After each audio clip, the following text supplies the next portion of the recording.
Hi viewers, please do watch, share, subscribe to my channel. I am Dr. Kavita. Please do subscribe to my channel for more interesting updates. Today I am going to discuss about long-term ICU patient recovery. Long-term recovery after an ICU stay is often prolonged and complex, involving physical, cognitive, psychological impairments that can persist for months to years. ఒక patient ICU నుంచి discharge అయ్యారు. Long term recovery అనేది physical impairment ఉండొచ్చు, ఆ పేషెంట్కి cognitive impairment ఉండొచ్చు, psychological impairment ఉండొచ్చు. ఈ physical, cognitive and psychological impairment months two years వరకు పర్సిస్ట్ అవ్వచ్చు.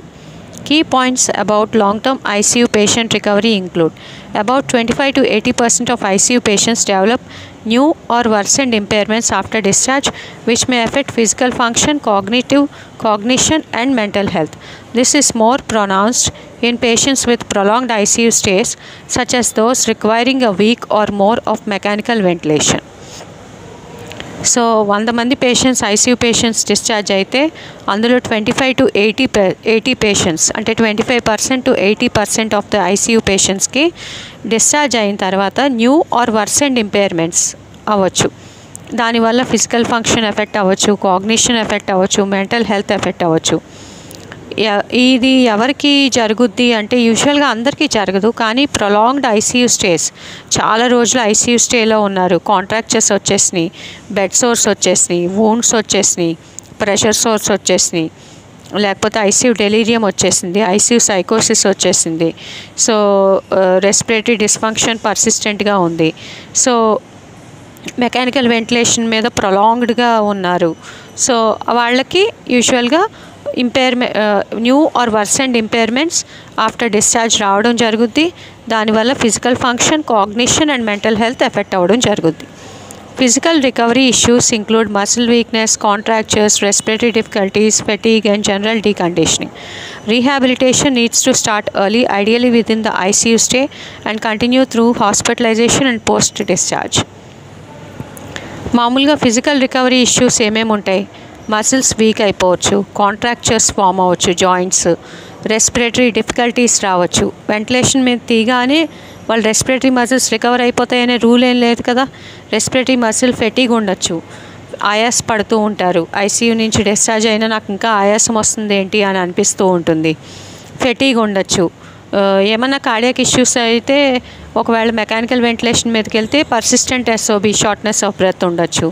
జనరల్ డీకండిషనింగ్ ఉంటుంది, అంటే నార్మల్గా అన్ని ఆర్గన్స్ పనిచేసే విధంగా పనిచేయకుండా కొంచెం లోయర్ రేట్లో పనిచేస్తాయి. సో దానివల్ల జనరల్ డీకండిషనింగ్ ఉంటుంది.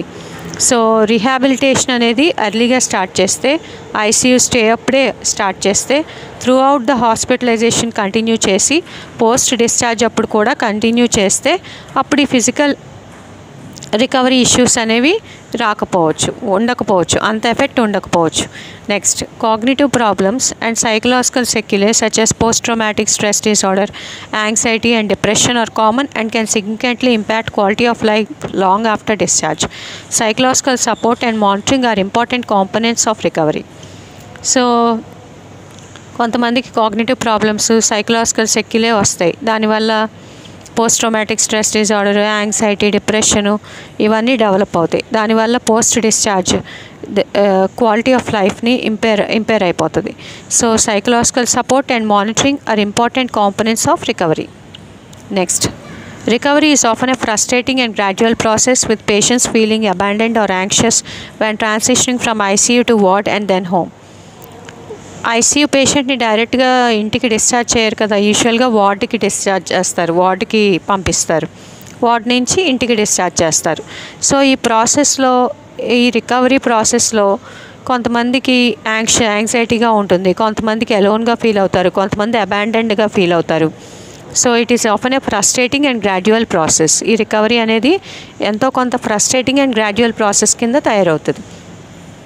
Next, structured multidisciplinary rehabilitation programs involving physiotherapists, occupational therapists, psychologists and other specialists are recommended. Goal setting and ongoing evaluation of progress are key to tailor recovery plans. So multidisciplinary rehabilitation programmes conduct చేయాలి, స్ట్రక్చర్డ్గా ఉండాలి ఆ programmes. For example ఫిజియోథెరపిస్ట్ని involve చేయాలి ఒక పేషెంట్కి, occupational థెరపిస్ట్లు ఉండాలి, కొంతమందికి సైకాలజిస్ట్ అవసరం అవుతుంది, కొంతమందికి అదర్ కన్సల్టెంట్ స్పెషలిస్ట్ అవసరం అవుతుంది. సో దాన్ని బట్టి goal setting and ongoing evaluation of progress are key to tailor recovery plans. రికవరీకి ఒక ప్లాన్ అంటూ ఉండాలి. ఐసీయూ పేషెంట్కి రికవరీ ప్లాన్ అనేది సెట్ చేయాలి. దాన్ని బట్టి గోల్స్ సెట్ చేయాలి. అంటే ఇవాళ నువ్వు ఇంత మొబిలైజ్ అవ్వాలి అంటే అంతే మొబిలైజ్ అవ్వాలి. పేషెంట్ ఎక్కువ చేయించినా వాడికి రెస్పిరేటరీ ఎంబారస్మెంట్ వచ్చేయచ్చు, లేకపోతే వాడి వర్సన్ అవ్వచ్చు. సో గోల్ సెట్టింగ్ అనేది డిపెండింగ్ అపాన్ ద యాక్టివిటీ అనమాట. ఆన్గోయింగ్ ఎవాల్యుయేషన్ ఆఫ్ ప్రోగ్రెస్ అంటే సపోజ్ నువ్వు ఇవాళ వెంటిలేషన్ నుంచి బయటకు ఎక్స్ట్రిబేట్ అయ్యారు, ఒక 2-3 డేస్లో వాడికి న్యూట్రిషన్ ప్లాన్ చేసుకోవాలి. వాడు ఎంత తింటున్నాడు, పేషెంట్ ఎంత తింటున్నాడు, ఎంత తింటుంది, క్యాలరీస్ చూసుకోవాలి.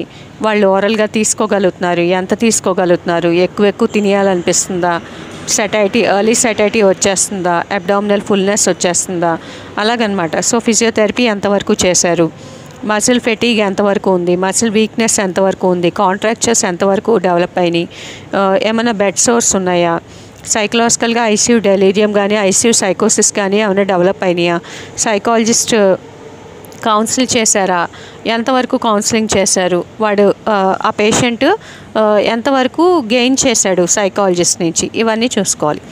Some patients experience improvements up to 2 years post-discharge, but the recovery trajectory varies widely depending upon severity of illness, length of ICU stay, pre-illness fitness and psychosocial factors. So ఈ post discharge recovery అనేది improvement అనేది 2 years వరకు మనము చూసుకుంటూ ఉండాలన్నమాట. అది severity of ఇల్నెస్ని బట్టి ఉంటుంది, లెంత్ ఆఫ్ ఐసీయూ స్టేని బట్టి ఉంటుంది, ప్రీ ఇల్నెస్ ఫిట్నెస్. అందుకే ఇప్పుడు అందరూ ఎక్సర్సైజ్ చేయండి, డైట్ బ్యాలెన్స్డ్ మీల్స్ తీసుకోండి, నిద్ర సరిగ్గా ఉండేటట్టు చూసుకోండి, లాంగివిటీని పాటించండి, స్లీప్ ఇష్యూస్ లేకుండా ఉండండి అని ఎందుకు చెప్తామంటే ఏదన్నా ఇల్నెస్ వచ్చి ప్రొలాంగ్డ్ ఐసీయూ స్టే ఉండాల్సి వస్తుంది, రికవర్ అవుతున్నారు, ఐసీయూ నుంచి డిశ్చార్జ్ అయ్యారు, రికవర్ అవుతున్నారు. ఆ ప్రీ ఇల్నెస్ ఫిట్నెస్ అంటే ఇల్నెస్ రాకముందు ఉన్న ఫిట్నెస్ని బట్టి మనం ఐసీయూ నుంచి డిశ్చార్జ్ అయిన తర్వాత మనకు అది హెల్ప్ అవుతుంది. మనం ఫిట్గా ఉంటే తొందరగా రికవర్ అవుతాం, ప్రొలాంగ్డ్ ఐసీయూ స్టే ఉండదు, ఈజీగా బయటపడిపోవచ్చు ఎంత ఇల్నెస్ వచ్చినా. And psychosocial factors, psychological health కూడా చాలా ఇంపార్టెంట్. ముందు మెంటల్ హెల్త్ ఇల్నెస్ ఉంది, ఇప్పుడు ఐసీయూ స్టేకి వెళ్ళారు, వాళ్ళు కొంచెం వర్సన్ అయ్యే ఛాన్స్ ఉంటుంది, వాళ్ళని తొందరగా బయటికి తీసుకురాలేం.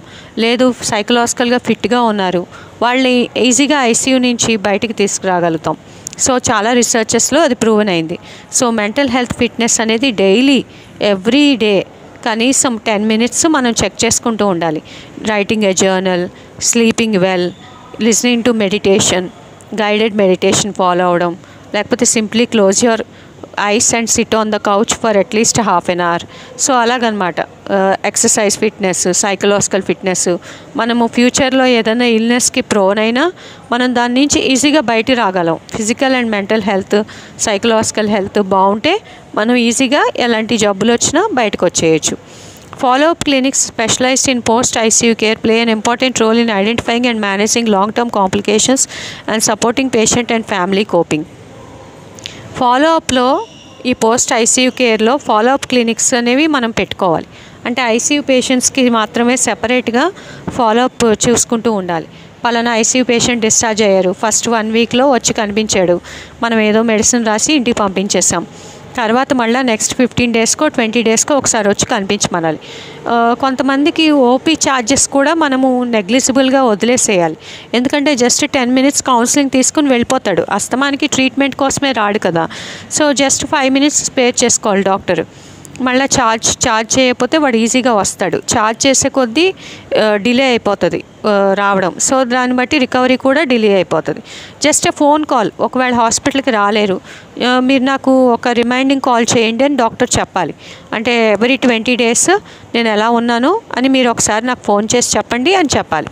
చక్కగా డాక్టర్ ఒక 10 minutes లేకపోతే స్టాఫ్ ఒక 10 minutes మాట్లాడారంటే వాడు రికవరీ ప్లాన్లో ఉంటాడు కదా, ఆ రికవరీ ప్లాన్ డిస్కస్ చేస్తాడు, కొంచెం ఈజీగా బయటికి రావడానికి హెల్ప్ అవుతుంది. అది పోస్ట్ ఐసీయూ కౌన్సిలింగ్ అంటారు దాన్ని. సో దానివల్ల లాంగ్ టర్మ్ కాంప్లికేషన్స్ని ఈజీగా మేనేజ్ చేయొచ్చు, ప్లస్ పేషెంట్ అండ్ ఫ్యామిలీకి కూడా హెల్ప్ అవుతుంది. In summary, long term ICU patient recovery requires a comprehensive multidisciplinary approach addressing physical, cognitive and psychological health to optimize outcomes and quality of life over months to years after ICU discharge. So ఫిజికల్గా హెల్త్ని optimise చేయొచ్చు, cognitive హెల్త్ని optimise చేయొచ్చు, psychological హెల్త్ని optimise చేయొచ్చు. So ICU నుంచి discharge అయిన తర్వాత క్వాలిటీ ఆఫ్ లైఫ్ని ఎలా ఇంప్రూవ్ చేయాలో డాక్టర్స్, స్టాఫ్ ప్లాన్ చేసుకుని దాన్ని బట్టి చేయాలి. Early rehabilitation and continued support after hospital discharge are essential. ఐసీయూలో ఉన్నప్పుడే రీహాబిలిటేటివ్ మెజర్స్ అన్నీ స్టార్ట్ చేసేసుకోవాలి. ప్లస్ కంటిన్యూడ్ సపోర్ట్ ఉండాలి. ఇందాక చెప్పాను కదా, ఒక ఫోన్ కాల్. సో ఆ కంటిన్యూడ్ సపోర్ట్ వల్ల ఐసీయూ పేషెంట్ రికవరీ అనేది ఈజీగా అవుతుంది. Patient long term outcomes, long term కాంప్లికేషన్స్ని కూడా చక్కగా రెస్ట్రిక్ట్ చేసి వాటిని ఈజీగా డీల్ చేయడానికి హెల్ప్ అవుతుంది.